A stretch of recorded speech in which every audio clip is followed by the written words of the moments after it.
My wife cheated on me with her boss, then lied about the affair, only to find out he's actually my long-lost brother.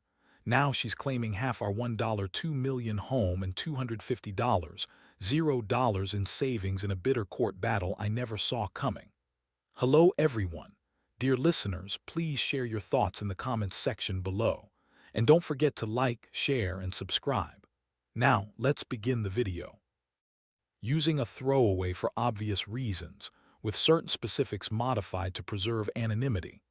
I never thought I'd be the guy sitting here, writing about how my wife, Emily, cheated on me with her boss, and then went on to lie about it like her life depended on it. Honestly, the whole thing felt like a slow train wreck from the moment I started noticing little things that didn't add up, but I refused to see at first. You know how it is. You're married, you trust your wife, and her being bitchy about your late nights at work or her snapping at you for no reason. I brushed it off. I figured she was just stressed or tired or whatever. But then I started noticing her phone disappearing, her being overly secretive when she thought I wasn't looking, and her suddenly demanding a spa day with her friends when I knew she'd be sneaking around. It all came crashing down one night when I decided to check her phone. I wasn't trying to be paranoid. I just had this gut feeling I couldn't shake. She'd been acting weird lately, and I needed to know what was going on. So I snuck into her purse when she was in the shower and found a bunch of texts that made my stomach turn. They weren't just friendly either, they were flirtatious, explicit even. She'd been sleeping with her boss, Mark, and not just once or twice. There were messages about missed nights and secret rendezvous, about how much she loved the thrill of hiding it from me, how she was waiting for the right moment to tell me. I was floored. I couldn't breathe. I kept rereading those messages, trying to process what I was seeing. I felt like I'd been punched in the gut. All those years I worked my ass off to provide for her, to make her happy, and she's out there screwing her boss behind my back, and she lied, of course. When I confronted her that night, her reaction was so typical, defensive, bitchy, full of excuses. She told me I was paranoid, insecure, that I was imagining things, that Mark was just a friend. She even called me crazy for suspecting her, which made me want to scream. How could she be so cold? How could she lie so effortlessly? The emotional impact hit me like a freight train. I felt betrayed, humiliated, stupid for not seeing the signs sooner. I couldn't believe someone I trusted so completely would do this to me. I kept asking myself how I missed the clues, how I didn't see the signs of her sneaking around, the late nights, the secret texts. My mind kept circling back to the money, our house, our savings, everything we worked for. We're sitting on a $1.2 million home with $250, $0 in savings, and I realized I was more hurt about losing that security than I was about her cheating. It was like the betrayal extended beyond just her. She was trying to take my future from me. In that moment, I knew I couldn't just walk away and pretend it was nothing. I had to do something. I started planning my next move, trying to figure out how to protect myself, my assets, and my dignity. I wasn't interested in petty revenge or tearing her down. What I wanted was justice. I wanted her to feel the weight of what she'd done, especially since she kept lying, denying, twisting the truth. It was clear she didn't care about my feelings or our marriage. All she cared about was her own selfish needs, her career, her affair, and her money. That's when I realized I'd have to fight for everything I had, and I wasn't going to go down without a fight. After discovering the affair, I felt like I was caught in a whirlwind I couldn't escape from. The first night after I found the messages, I couldn't sleep. I kept going over everything in my head, her lies, her cold reactions, the way she'd looked at me when I confronted her. That look, like she didn't care, like I was just some obstacle in her path. It burned me up inside. I kept asking myself how I could have been so blind, how I missed all the signs that she was cheating, that she was screwing her boss, Mark. The next morning, I decided I had to confront her again, face to face, no more hiding. I waited until she got back from her spa day with her friends, and I asked her to sit down. When she saw the look on my face, she immediately got defensive. "What now?" she snapped, crossing her arms. I told her I knew about Mark, about the texts, about everything. She scoffed, rolled her eyes, and told me I was overreacting, that I was paranoid, that I was making it all up in my head. That's when I saw her lie so blatant, so obvious I knew she was lying. Her face was trying to hide it, but her hands trembled slightly, her voice cracked just a little. I pressed her harder. "Did you sleep with him?" I asked, trying to keep my voice steady. She looked away, then finally spat out, "Maybe I did, maybe I didn't. Honestly, I don't see why it matters now." That was her way of dismissing everything, acting like she was above it all. But it mattered. It mattered a lot. I told her I wanted the truth, that I deserved honesty. After everything. That's when she started her usual bullshit, saying she was stressed, that Mark was just a professional friend, that I was insecure and jealous. She kept denying the affair, but the evidence was clear as day. The texts, the late nights, her secret phone calls, all of it. That day I felt like I was losing my mind. I was furious, hurt, confused, and more than anything betrayed. I thought about all the money we had invested in our house and our future.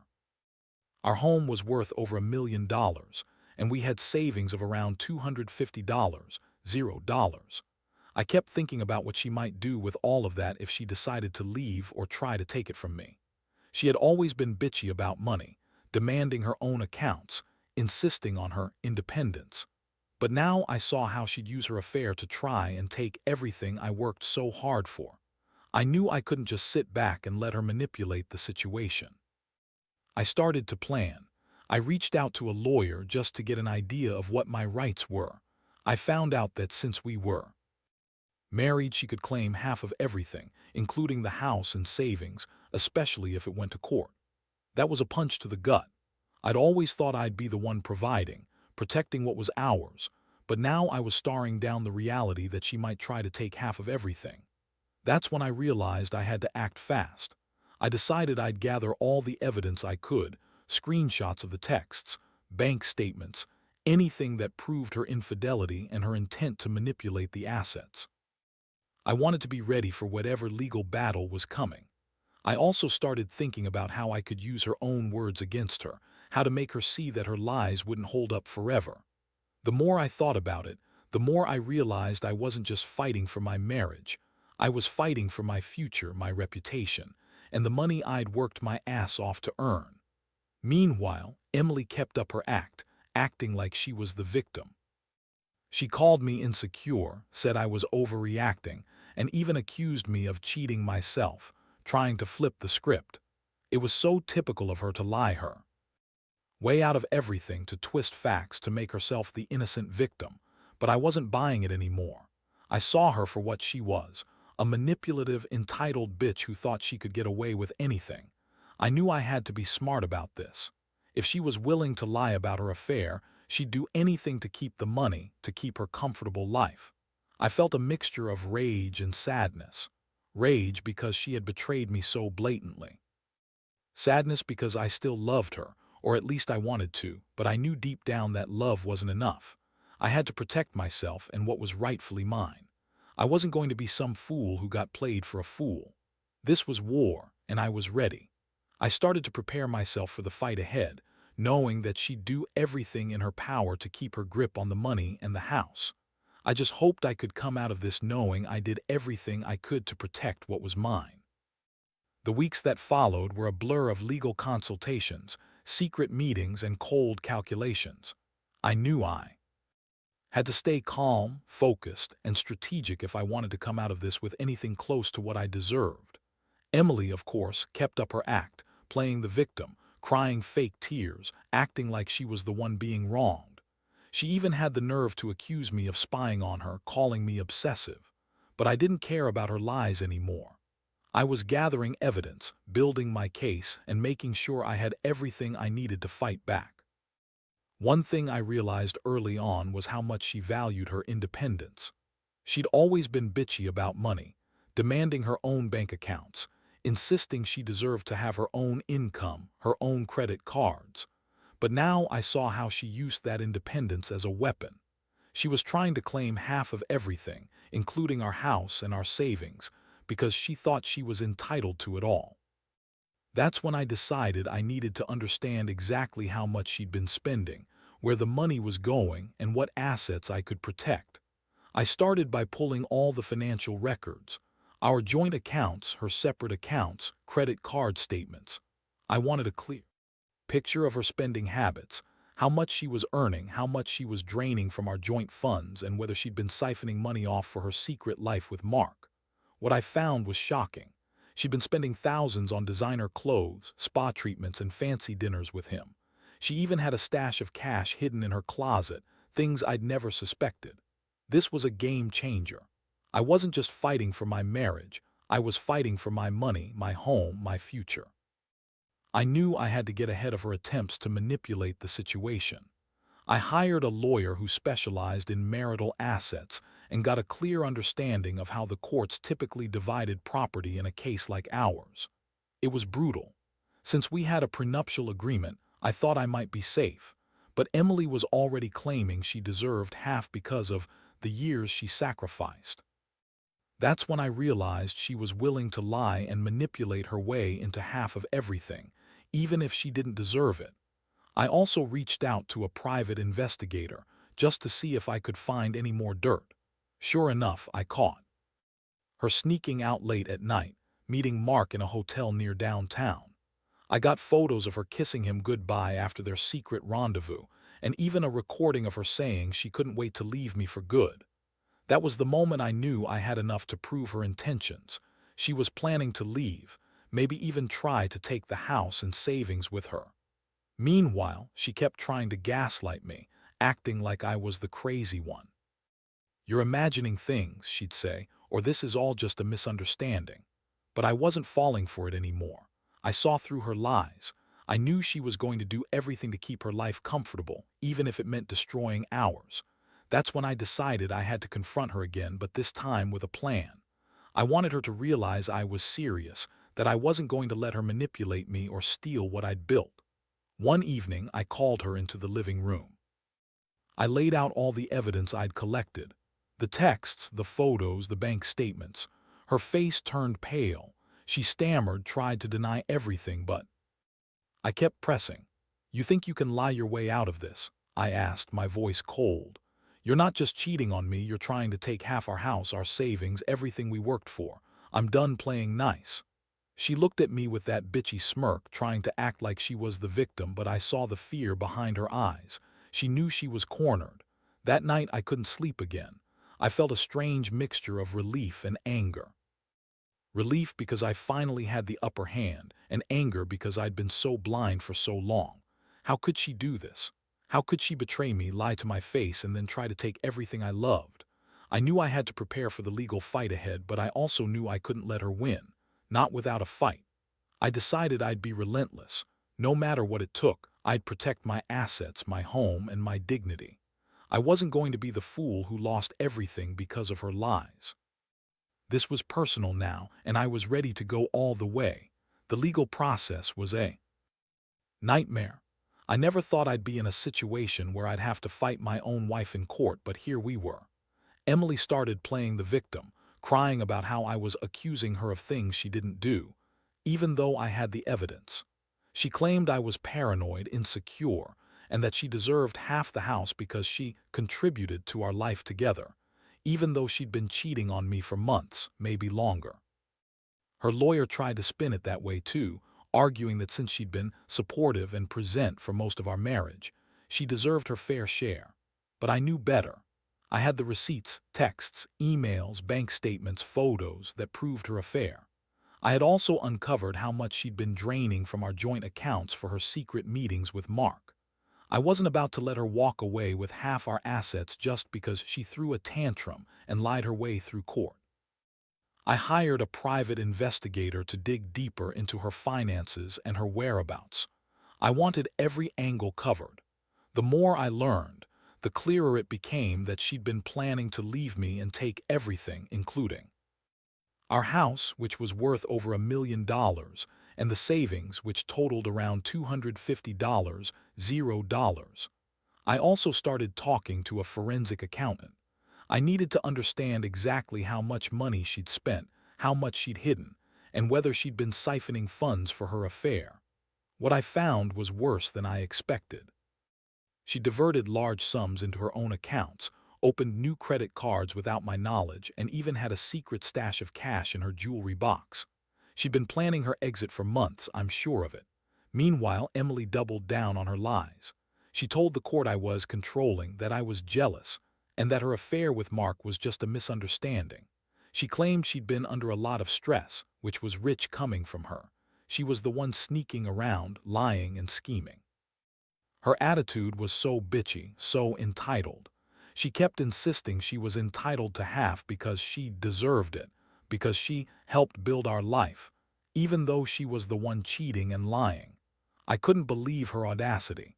I sat there in court listening to her spin her stories, trying to make herself look like the victim, but I had the evidence. I had everything laid out. When it was my turn, I presented the facts, proof of her affair, her financial misconduct, her attempts to hide assets. I made it clear I was prepared to fight for what was mine, for the house, for the savings, for my future. I wanted her to know I wasn't backing down. The judge listened carefully, and I could see the wheels turning. I knew this wasn't going to be over quickly, but I felt confident that I had a strong case. Still, the emotional toll was enormous. Every day I had to relive the betrayal, see her act like she was innocent, and face the reality that she was trying to take everything from me. It was like a punch in the stomach every time I saw her bitchy smirk or heard her try to manipulate the situation. In the meantime, I was also dealing with the aftermath at home. The house, the one we'd poured so much into, was now a battleground. I had my lawyer draw up a detailed list of the assets and liabilities, and I made sure I kept everything documented. I wanted to be ready for the final showdown. I also started seeing a counselor to help me process everything, because honestly the emotional damage was worse than I expected. I felt betrayed, humiliated, and furious at her, furious at myself for not catching it sooner. Despite all the chaos, I knew one thing. I wasn't going to let her get away with this. I had worked too hard, fought too long, to let her walk off with half of what I'd built. I'd fight to the bitter end, and I'd make sure she understood that she couldn't lie and cheat her way into my life and my assets. This was war, and I was prepared to see it through. The court case dragged on for months, and every hearing felt like a new punch to the gut. Emily's attitude was as bitchy as ever. She acted like she was the victim, crying fake tears, throwing tantrums, trying to manipulate the judge into thinking she was some oppressed wife. She even brought her parents in to testify about how hard she'd worked, how unfair it was that I was trying to take everything she thought she was entitled to. It was all so predictable, but I stayed calm, sticking to the facts, refusing to get baited by her theatrics. What really ground my gears was how she kept claiming she deserved half of everything because she contributed to our marriage. I wanted to scream at her. You contributed by sleeping with your boss behind my back, by draining our savings, and by lying to my face. But I kept my cool, at least in court. Behind the scenes, I was making sure every piece of evidence was airtight. I had the texts, the photos, the bank statements, even recordings of her conversations with Mark. I wanted her to know I wasn't playing around. Meanwhile, I was also fighting a legal battle over the house. That was the big prize, our $1.2 million home. I had to prove that I was the primary breadwinner, that I'd contributed more financially, and that Emily's affair was a breach of our marriage vows. Her lawyer tried to argue that she'd contributed emotionally, that she was a good wife, and that she deserved her fair share. I rolled my eyes. That kind of bullshit doesn't hold up in court. I had the evidence to show she'd been unfaithful, draining money, and trying to manipulate her way into half of everything. The worst part was how she kept lying again and again, insisting she was innocent, that she never cheated, that Mark was just a friend, that she didn't mean for it to happen. She even accused me of controlling her, making me out to be the bad guy. But I knew better. I knew those lies would only hold up for so long. I had witnesses, recordings, and documents that proved her intentions. I was ready to fight her to the bitter end. One day, I sat across from her in the courtroom, feeling a strange mix of anger and exhaustion. I realized how much this whole ordeal had changed me. I'd gone from a guy who trusted completely to someone who now knew how deep betrayal cuts. I'd also learned how much people, especially women like Emily, will lie and manipulate to get what they want. I had to fight not just for the house or the money, but for my dignity. I had to stand tall knowing I'd done everything possible to protect myself and what was rightfully mine. I also started thinking about the future. If I won, I'd be able to rebuild my life, free from her bitchy manipulations.